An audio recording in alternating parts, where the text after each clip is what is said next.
മലയാള ചലച്ചിത്ര ലോകത്തെ ഇതിഹാസ തുല്യനായ ചലച്ചിത്രകാരൻ ശ്രീനിവാസന്റെ അപ്രതീക്ഷിത വിയോഗത്തിൽ ആഴത്തിലുള്ള ദുഃഖം രേഖപ്പെടുത്തി മുഖ്യമന്ത്രി പിണറായി വിജയൻ. മലയാള സിനിമയ്ക്ക് ഇനി ഒരിക്കലും നികത്താനാവാത്ത വലിയൊരു നഷ്ടമാണ് ശ്രീനിവാസന്റെ വേർപാടിലൂടെ സംഭവിച്ചിരിക്കുന്നതെന്ന് മുഖ്യമന്ത്രി തന്റെ അനുശോചന സന്ദേശത്തിൽ വ്യക്തമാക്കി. സിനിമയുടെ സമസ്ത മേഖലകളിലും സ്വന്തം കൈമുദ്ര പതിപ്പിച്ച ഒരു മഹാപ്രതിഭയെയാണ് കേരളത്തിന് നഷ്ടമായിരിക്കുന്നത്.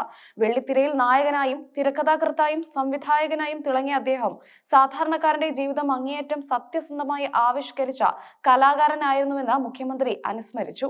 മലയാള സിനിമയിൽ നിലനിന്നു പോകുന്ന പല മുൻവിധികളെയും മാമൂലുകളെയും തകർത്തെറിഞ്ഞുകൊണ്ടാണ് ശ്രീനിവാസൻ തന്റെ കരിയർ കെട്ടിപ്പടുത്തത്. സൗന്ദര്യ സങ്കല്പങ്ങളെയും നായക സങ്കല്പങ്ങളെയും പൊളിച്ചെഴുതിയ അദ്ദേഹം അഭിനയത്തിന് വേണ്ടത് ബാഹ്യമായ തിളക്കമല്ല, മറിച്ച് ആന്തരികമായ പ്രതിഭയാണെന്ന് തെളിയിച്ചു. പച്ച മനുഷ്യന്റെ ദൈനംദിന ജീവിതത്തെ അതിന്റെ എല്ലാ പരിമിതികളോടും കൂടി വെള്ളിത്തിരയിൽ എത്തിക്കുന്നതിൽ ശ്രീനിവാസൻ കാട്ടിയ മിടുക്ക് സമാനതകളില്ലാത്തതാണ്. ചിരിയിലൂടെയും അതേസമയം ചിന്തയിലൂടെയും പ്രേക്ഷകനെ താൻ ആഗ്രഹിക്കുന്ന ബോധതലങ്ങളിലേക്ക് നയിക്കാൻ അദ്ദേഹത്തിന് കഴിഞ്ഞുവെന്ന് മുഖ്യമന്ത്രി പറഞ്ഞു.